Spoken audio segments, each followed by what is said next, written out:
Hi, fourth graders, it's Heckman here, and I hope you have your text collection too, because we are going to start reading and finally find out what happens to Jacob in this section of the book. We'll be reading pages 21 through 24. So go ahead and get your finger on the page. I'm going to switch to the camera, and let's go ahead and jump into this. Here we go. I want to make this a little bit bigger, so it's hopefully a bit easier to read. Let's see if I can do it. Nope. There it is. Who's gonna worry about these cheap boarding houses with them big fancy buildings downtown in danger of burning up? Hey, Mac, a voice called from the collapsed Nevada house. Over here, yelled the man who was helping Jacob. Think I got somebody. Can you give a hand? Jacob followed Mac, who hurried back to the mountain of debris where the Nevada boarding house once stood. Better stay back, kid, said Mac. Don't want you getting hurt again. He disappeared into what looked like a tunnel leading down into the ground. It was dark at the bottom, and Jacob could see water seeping through the boards. After a few moments, Mac and 3 other men emerged from the hole, balancing the body of a woman on a long board. Jacob helped clear a path for them to the street. A knot of onlookers crowded around the men, pushing in to see the body as the men laid it down. Jacob looked at their faces. Good morning, staff. Happy Monday. I just sent the invite for PLC at 8, so it's there now. Thanks. Sorry about the interruption. Sometimes I get announcements right in the middle of a recording, so we're just going to keep going. Jacob looked at their faces and understood that these people were searching for their families too. When the rescuers carried out a lifeless body, all the people waiting on the street hurried over, praying the dead person wasn't somebody they knew and loved. Jacob edged into the group. 2 of the rescuers were standing with their heads bowed in prayer. Eyes closed, they held their right hands over their hearts. He heard someone wailing. The dog pushed through Jacob's legs and sat on his foot. Jacob bent down and picked him up. One large man broke away from the group.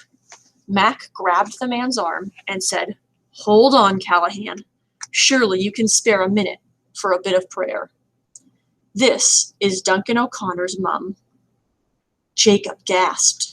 Timothy's grandmother? That's the woman I met last night. I offered to carry her bundles up the stairs for her. He stared at the body.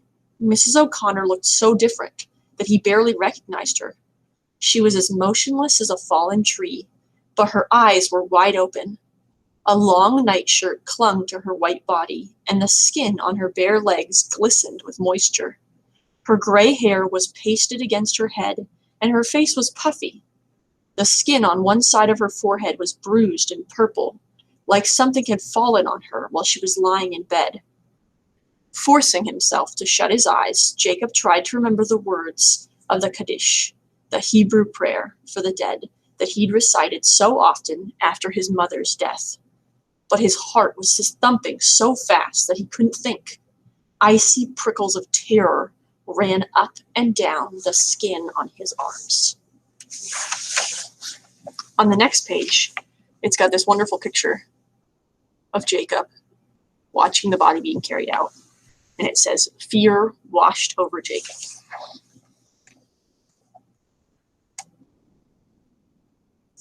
Okay. A little girl tugged at the skirt of the woman next to Jacob. "Why is she all wet, Mama?" "I don't know. Maybe the water line broke and flooded the bottom floors." "But where's Timothy? Didn't he live with his granny?" the child asked. "Is Timothy all right?" "I don't know, child. I haven't seen Timothy, but he might have gotten out earlier. Don't keep pestering me with so many questions right now. They've been carrying folks out of there all morning, and it looks like anybody left in there has been drowned." Fear washed over Jacob. "What about Papa and Sophie? Please, God, don't let them be drowned."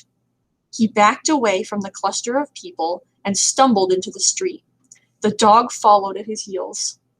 Jacob's stomach was queasy, and his arms and legs felt shaky.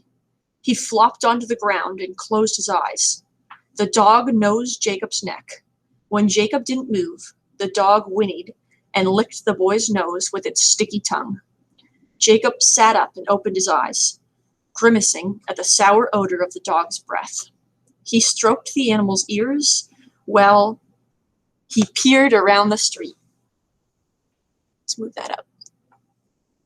Lots of people were standing in little clumps on the street, but he didn't see anybody he knew. I guess most of our neighbors have already left, he thought. Where did everybody go? Leather shoes were scattered around the street near where he sat. Jacob reached for one. Its heel was missing. This must be from Mr. Strattenberg's shop. Jacob wondered if the old cobbler, who lived in a room behind his shop, had made it out in time. Picking himself up, Jacob brushed off the seat of his pants. He took a deep breath and walked over to a man leaning on a wheelbarrow full of clothing. Pardon me, he said. My name's Jacob Kaufman. We live in the house next door to the Nevada. Have you seen my father? Itzhak Kaufman, the butcher? He's got dark hair. He'd have my sister with him. She's only 5. Dark, curly hair. The man shook his head. Jacob thanked him and went from person to person, asking the same questions. They all tried to be helpful, but nobody knew Itzhak Kaufman. Nobody remembered seeing a man and a girl that matched their description. Sorry, son, the tall woman told him. She had tears in her eyes. I can't find my father either. He's so crippled up with the rheumatiz that he can hardly walk. I've been searching for him all morning.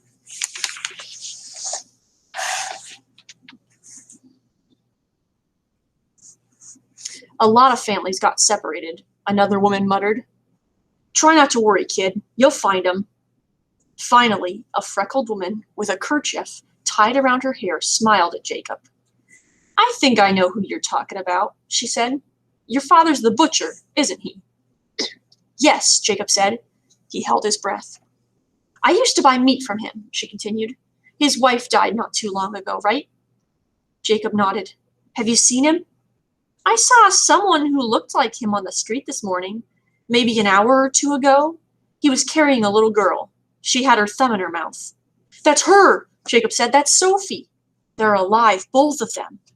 Jacob felt like flying. Do you know where they went? The woman shook her head. No, I can't say I do, but maybe somebody else saw them. She turned and called to a red-haired man in a cap. Eddie, you remember the butcher, Mr. Kaufman? He lived in the same building as Fritz. Have you seen him? This is his son. The man nodded at Jacob. Kaufman the butcher. Yes, I know your dad. Saw him this morning, I did. Right after the big shake. He looked around the street, but that was a couple hours ago. Don't know where he is now. Maybe you got your aunt or granny living down there? Down here? No, my uncle. Suddenly, a thought flashed through Jacob's mind. I know where they went. Papa thinks I'm at Uncle Avi's stand. He must have gone looking for me there, Jacob exclaimed. He shook the man's hand up and down. Thank you, mister. Thank you. Tears slid down Jacob's cheeks. He wiped them with his sleeves and stammered. See, I was afraid that... Of course you were. The man patted Jacob's shoulder. I understand, he said. It's only natural. You were afraid your dad got crushed when the building fell. That's how any man would feel. Swallowing hard, Jacob tried to steady his voice. Well, I'll be seeing you, he said. Good luck, and thanks again for your help. Jacob took off at a trot, headed back towards Market Street. The dog bounded along beside him. And that's where they stop that excerpt. So remember, an excerpt is just a small part. And so we don't hear the whole story, but we do get one part there. I hope you had fun reading with me. I had fun reading with you, and I will see you next time. Bye.